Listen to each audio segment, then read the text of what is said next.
안녕하세요. 진 교수입니다. 오늘 2023년 3월 14일 금양 보도록 하겠습니다. 오늘 한 2.19% 정도 올라서 한 12만 5,800원에 마감 처리가 되었고요. 좋았던 거는 OBV가 약간 상승을 하면서 마감이 되었습니다. 그런다는 거는 이게 집중 물량이 오늘 들어왔다는 거거든요. 그래서 오늘 수급 처리에서 어떤 물량이 먼저 들어왔는지 먼저 확인을 하고 나서 시장 상황 좀 브리핑 해드리고 종목 상세하게 보도록 하겠습니다. 오늘 같은 경우에는 금양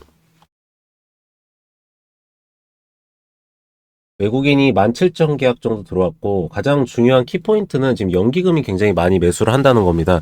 사실 지금 연기금이랑 기관들이 들어가는 종목이 대부분 저PBR 관련 주식입니다. 그 이유는 뭐 국가기관에서 이제 저PBR 관련주 해가지고 지수를 올려야 된다 해가지고 이제 부양책을 쓰거나 아니면 배당 같은 거, 그리고 억지로 뭐 IR 처리를 안 한다 하면 이제 좀 처벌을 하겠다 이런 얘기까지 나와가지고 이제 그렇게 기관들이나 투기적으로 움직이고 있는데, 키포인트로 봐야 될 거는 그런 양상에서 사실 금양 같은 경우는 현재 저PBR 주식은 아닙니다. 근데 그래도 기관이랑 연기금이 매수를 하고 있다는 그 부분이 굉장히 좋은 거고, 외국인 같은 경우에는 선물 옵션에서 하방으로 한 2,700계약, 27,000계약 정도를 지금 잡고 있습니다. 그렇기 때문에 위에 있는 지수를 내리쳐야 되기 때문에 어느 정도 차익 실현을 하고 있지만, 그래도 금양에 대해서는 집중 물량을 내뱉지 않고 그대로 끌고 가면서 10% 내외의 물량만 계속적으로 왔다 갔다 하는 모습을 보이고 있습니다.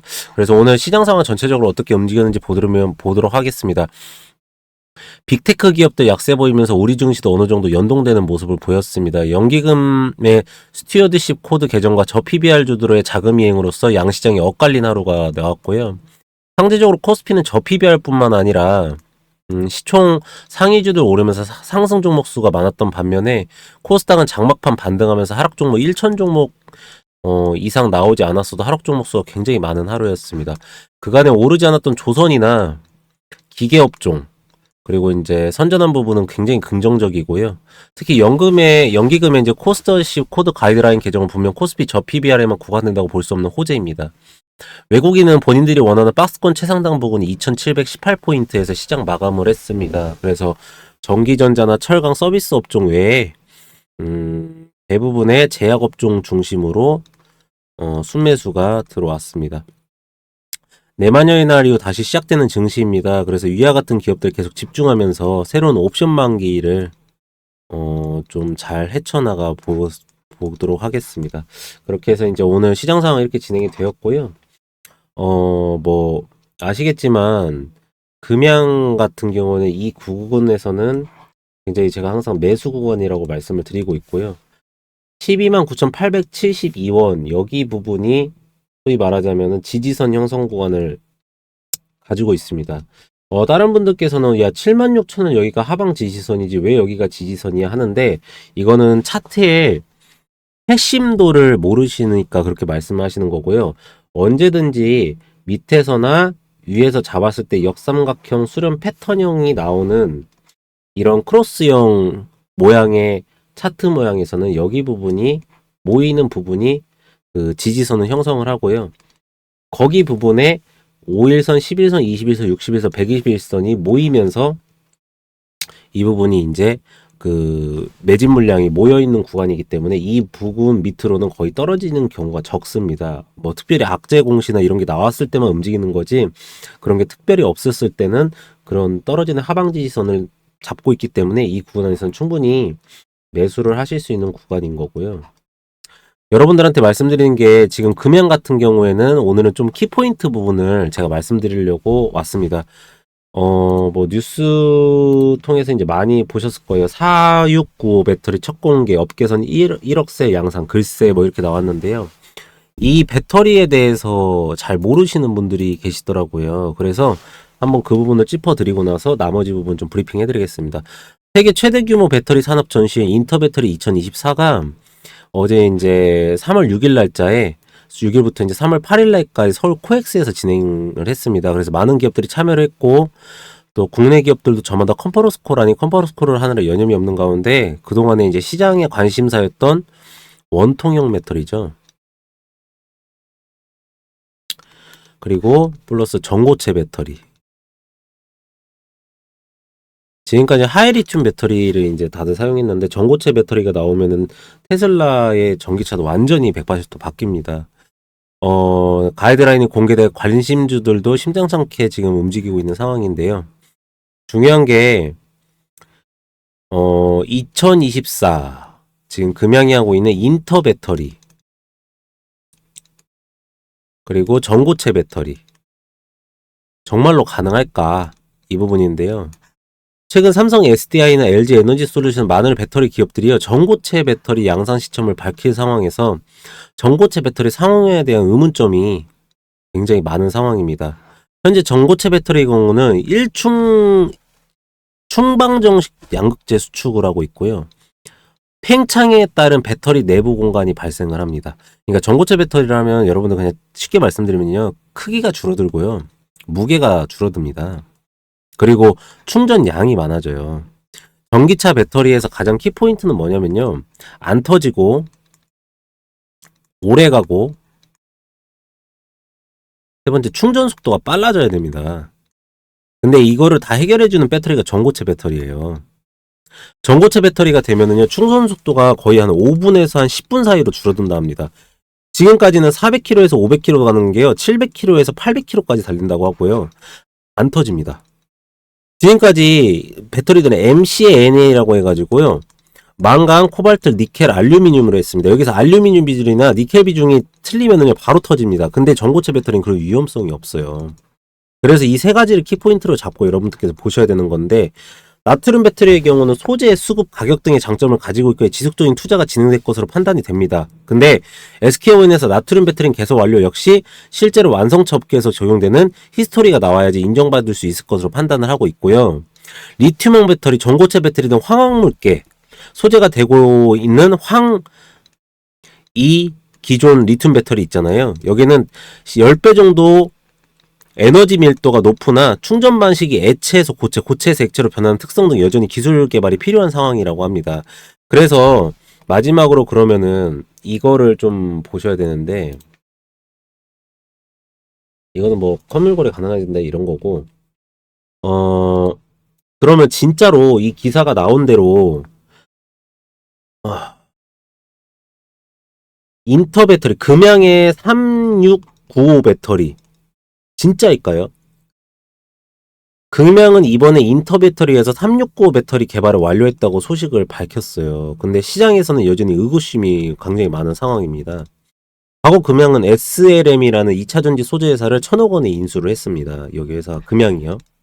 근데 이번에 469 배터리 SLM을 통해 파일럿 수준의 기술을 확보한 것을 파악은 됩니다. 기술을 확보는요. 근데 여기서도 단결적 소재를 적용하여 테슬라 그리고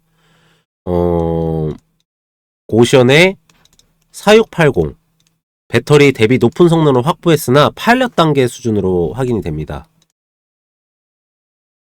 그래서 아직까지 뭐 상용화 단계는 아니라는 뜻이에요. 파일럿과 양산은 2차전지 업계에서는 차원이 다른 의미이기에 실제 양산 단계로 넘어갈지 주목 필요한 상황입니다. 그래서 이번 금양의 469 배터리 소식은 글로벌 완성차 셀 메이커들의 46mm 배터리 기술을 더욱 빨라질 것으로 기대를 하고 있습니다. 그래서 여러분들 사실 금양이 딱 발표한 그 469 배터리는요, 사실 상용화된 거는 아닙니다. 뭐 어차피 이제 금양 같은 게 이 전고체 미래지향적 배터리에 대해서 가장 기술력이 좋기 때문에 솔직히 주가에서는 여기서 매수를 하시는 거 미래 밸류가 분명히 당겨져 올 거고, 이거가 지금 금양에서 나온 내용으로 봤을 때는 5월달 안에 이거에 대해서 컨퍼런스 콜을 진행한다고 했기 때문에 그 전에 주가는 급등할 거기 때문에 저희의 입장에서는 그냥 어차피 저희는 수익이 목적이기 때문에 이 구간에서 매수를 하시는 게 맞아요. 그리고 하방 차트상을 봤을 때 하방 지시는 되어 있고 OBV 빠지지 않으면서 올라갈 때는 거래량이 터지면 조금 빠지는 날에는 거래량이 터지지 않기 때문에 이건 핵심 물량이 그대로 있다는 뜻입니다. 근데 그럼 우리의 이제 셀 포인트, 우리의 키포인트는 뭐냐면 이게 상용화가 되는 단계가 어느 정도 되냐 하면은요, 대부분 한 2년 정도가 걸립니다. 2년 정도. 근데 지금 중요한 부분은 뭐냐면 우리나라 2차전지 시장에서의 밸류에이션은 2년 전에 전부 다 반영을 시킵니다. MCNA 배터리도 나오고 나서 테슬라가 수주받기 2년 전에 반영을 시켰어요. 그래서 이 패턴이 유지되고 있기 때문에 여러분들께서도 지금 이 금양을 매수하셔야 되는 타이밍이라고 제가 말씀을 드리는 겁니다. 그래서 만약에 본인께서 제가 이제 요번에 솔직히 말씀드리면은 3월 8일 그러니까 오늘하고 내일이죠. 3월 15일까지 내일까지요. 위에 보이시는 010-7003-4936 번호로 문자 금양이라고 보내주시잖아요. 그러면 제가 3월달하고 4월달에 수주공시 진행되는 종목 있잖아요. 이 종목들을 제가 무료로 전부 다 드리려고 합니다. 그리고 대규모 대비 정보도 제가 드리려고 하는데요. 여기 안에 지금 이거 어차피 다 무료로 드릴 테니까 여러분들 위에 보이시는 번호로 문자 보내시면 되는데, 이 종목 안에 금양의 저 신배터리하고 관련되어 있는 밸류체인 되어 있는 회사가 있습니다. 근데 그 회사가 이 금양의 배터리를 만드는 제품을 공급하는 회사인데 거기서 수주공시가 나갑니다. 지금요. 이 기업을 제가 위에 보이시는 번호로 문자 금양이라고 보내주시면은요, 제가 무료로 공개 처리해드리고 매수가, 매도가, 그리고 예상 수익률까지 전부 다 보내드리도록 하겠습니다. 여러분들. 금양이라는 회사는요, 밸류에이션상 다른 2차 전지에 비해서 아직 저평가 상태입니다. 지금 2차 전지들이 밸류에이션 한 60배에서 70배까지 받고 있거든요. 근데 금양은 그 정도가 되지가 않아요. 지금 많이 받아봤자 20배 정도 받고 있거든요. 여러분들께서도 이 부분을 키포인트로 삼아가지고 한 2배에서 3배 정도 오를 수 있다는 거를 잘 알고 계셔야 됩니다. 여러분들께서도. 이렇게 해서 금양 오늘 말씀을 드렸고요. 제가 처음에도 말씀드렸듯이 요번에 이제 3월 8일부터 3월 15일까지 위에 보이시는 번호로 문자 금양이라고 보내주시면은 제가 이제 수주 공시 진행 종목 보내드릴 거고요. 수주 종목을, 공시 종목을 진행을 하는 이유는 첫 번째는 일정상의 변화가 없습니다. 두 번째로는 수익률적인 측면에서도 밸류에이션 때려서 정확하게 가져가실 수가 있기 때문에 제가 계속적으로 공시 종목을 가져가시라고 말씀을 드렸던 거고요.